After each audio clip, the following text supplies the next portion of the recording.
For those of you who follow me on Facebook or who may have watched my last live broadcast on Facebook, I had hinted that I was going to make a video to tell us about the things that I've been hearing from the Lord regarding a team that God wanted me to put together. And I call it an elite team. The team that will eventually oversee the final restoration, the final phase of the restoration of our new nation of Biafra.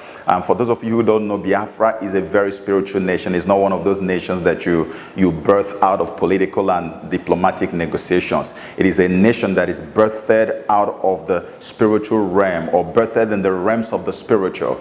And that is why a lot of spiritual instructions are coming out from here, left, right, and center, regarding the birthing and the emergence of Biafra. And so today I want to take my time to explain to you the things I've been hearing from the Lord over almost a period of 3 months right now. I hear stuff from God from time to time, but you know, nothing that I've heard from the Lord before regarding Biafra can rival what I'm about to share with you today. It is mind-blowing. I mean, this time around, everything has a lot of precision to it, and there's a lot of strict instructions, a lot of numbers involved and stuff like that. So please pay attention.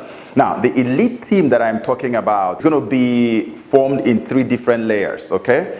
There's going to be layer 1 or level 1, there's going to be layer 2 or level 2, and there's going to be layer 3 or level 3. Now, the layer 1, I'm going to start with layer 1, and I call that the nucleus, the innermost caucus of this entire team, okay? And these people are going to form what I call the spiritual powerhouse that will sustain every other activity that the rest of the team will be having to undertake in the life of faith. So the layer 1 is going to be made up of both men and women, okay? Now, it's going to be made up of 77 men between the ages of 18 and 80, and 7 women between the ages of 16 and 60. That is layer 1. Now, for the men in the layer 1, they are going to be both single men and married men. Now, there are going to be 2 levels of qualification for both the single men and the married men. So I'll start with the single man. The first level of qualification for the single man is that you have to be a virgin. You have never indulged in the act of sexual immorality before, not even for once. That's an express qualification. You qualify. The second level of qualification for you as a single man is that even if you have indulged in it, maybe recently or whatever, or whenever, let it be that this thing happened 3 months ago or more than 3 months ago, and let it also be that you have fully repented from that act, then you qualify. But if it happened earlier than 3 months ago, you do not qualify, okay? For the married man, the first level of qualification for the married man is that ever since you got married to your wife, you have never cheated on her, not even for once, okay? That's express, you qualify. The second level of qualification for you as a married man is that even if you have ever cheated on your wife, no matter when it happened, let it be that it happened 6 months ago or more than 6 months ago. That's number 1. Number 2, let it also be that you have confessed this sin to your wife.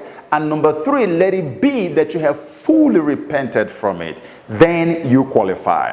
Okay, I'll take it again. If you have cheated on your wife, it must be something that happened about 6 months ago or more than 6 months ago. You must also have confessed to your wife, and you must also have repented fully from it. And if it happened prior or earlier than 6 months ago, you do not qualify, okay? Now, for our sisters, okay, they are going to be all virgins. It's not complicated. And it's a bit shocking, but that is how I got it. God said all 7 of them are going to be virgins. You cannot imagine the kind of instructions that I have received from the Lord for this team of people who are going to make up the spiritual powerhouse for the entire team. And I will never be able to divulge that until we have been able to form the team and the team is set in motion. Now, I'm going to leave this particular level now and go straight to level 2. But before I get to level 2, let me make it clear that if you think you fall within the category of level 1, please note that you must be a born-again Christian. It's not just some random atheist somewhere who is just being a virgin and all of that, and then you want to be, you have to be a born-again Christian. That is number one qualification. And you must come from the regions that they call Southeast and South-South, which is what I call the old Eastern region. But present-day Nigeria, it is called Southeast or South-South. You must come from either of those two regions. If you don't come from there, please do not apply to join, okay? You have to be from that place to be able to join this particular layer 1 or even any other layer that I'm going to talk about. Now, layer 2 is going to be made up of clergymen. It's going to be made up of bishops, of prophets, of prophetesses, of preachers, of evangelists, of seers. But listen to me, please. I have to give this warning. You must be real.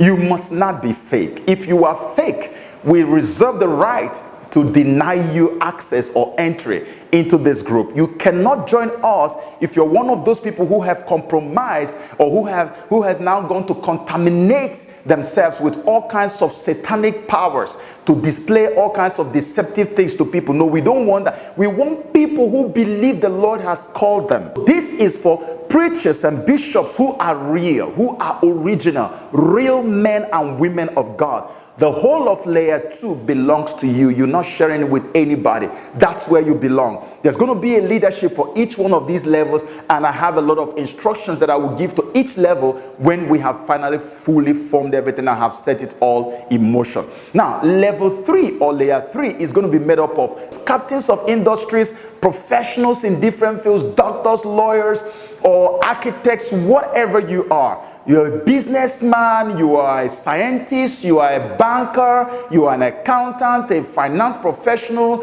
a real estate agent, anything you are that is outside of these other two groups that I've talked about, that is where you belong. As you are watching the video, I believe strongly in my spirit that the Spirit of God is going to witness in your heart and tell you whether you belong to the people we are looking for or not. If you get that witness, that signal that the Spirit of God is telling you, go, be a part of this, please just reach out to me, get in touch with me, and I will reach out to you personally. And if you have any questions regarding what I have explained about this team or these layers, please get in touch with me and I will answer your questions directly. Now, I want you to understand this. Like I said earlier, this team is going to be the team that will oversee the final stretch of our journey to our new nation. Biafra is a spiritual nation. And if not that the Lord has told me very, very clearly, vividly, that Biafra is coming, I will never be doing something like this because it will amount to me fooling myself. Look, I'm a career man. I have so much going for me.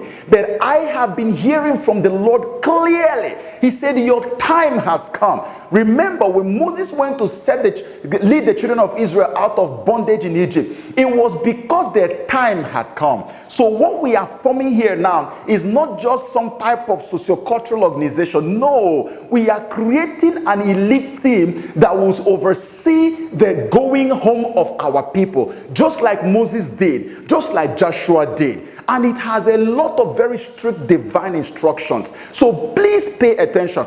Our God does not indulge in so much diplomatic and political negotiations, even though we are going to need all of that. When he sent Moses, and Moses was demonstrating the power of God before Pharaoh, it was not diplomatic or political negotiation. It was a subtle spiritual negotiation that God was using to show Pharaoh that when he has made up his mind to set his people free, that there is nothing any power-drunk thing anywhere can do about it, and that he will still have his way. And eventually he taught Pharaoh the lesson of his life. Look at what happened during the time of Sodom and Gomorrah.